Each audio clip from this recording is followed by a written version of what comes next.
যদি জীবনকে সুন্দর করতে চান, আল্লাহর ওয়াস্তে কারো কষ্টের কারণ হয়েন না। মানুষের মন থেকে আজ এটা আসে, সেটা জীবন পাল্টাই ফেলে ভাই। এই একটা জায়গায় একটু ক্লিয়ার থাকবে।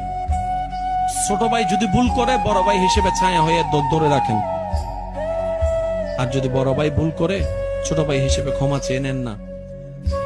হাজার হলে তো দুইজনে তো এক মায়ের পেট থেকে আসছেন না। আচ্ছা দেখেন, এক ভাই আরেক ভাইকে বলতেছে, তুই আমার জানাজায় যাবি না, তুই আমার চেহারা দেখবি না মরলে। এগুলো কি ধরনের কথা ভাই?